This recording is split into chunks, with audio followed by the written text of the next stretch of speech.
மத்தேயு 5வது அதிகாரம் 7வது வசனம்.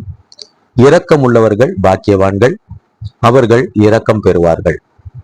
எனக்கு பிரியமானவர்களே, தேவன் தம்முடைய இரக்கத்தை நம்முடைய செயல்களிலே, நாம் கையிட்டு செய்கிற எல்லா செயல்களிலும் தேவன் அவருடைய இரக்கத்தை நமக்கு வெளிப்படுத்த வேண்டும் என்பதை நாம் விரும்புகிறோம், அதை வாஞ்சிக்கிறோம், அதற்காக காத்திருக்கிறோம், அதற்காக போராடி ஜெபிக்கிறோம், மன்றாடுகிறோம்.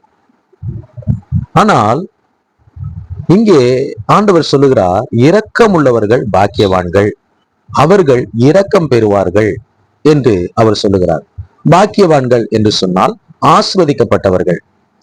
அப்போ நாம் மற்றவர்களிடத்துல இரக்கத்தை காண்பிக்கும் பொழுது, அந்த இரக்க குணம் நமக்கு இருக்கும் பொழுது, நாம் தேவனாலே ஆசீர்வதிக்கப்பட்டவர்களாக இருப்போம்.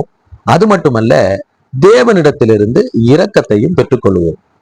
தேவன் நமக்கு இரக்கம் பாராட்ட வேண்டும் என்று ஜெபிப்பது மட்டுமல்ல, அந்த தேவ குணமாகிய இரக்கம் என்கிற அந்த தேவ குணமாகிய அந்த குணத்தை நாம் உடையவர்களாக, அதை மற்றவர்களிடத்துல வெளிப்படுத்துகிறவர்களாக காணப்பட வேண்டும்.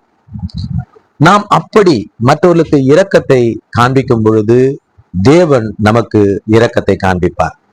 எனக்கு பிரியமானவர்களே, இரக்கமுடையவர்களாய் இருப்போம், பாக்கியவான்களாய் இருப்போம், தேவனிடத்திலிருந்து இரக்கத்தை பெற்றுக்கொள்வோம். கர்த்தர் உங்களை ஆசீர்வதிப்பாராக. God bless you all.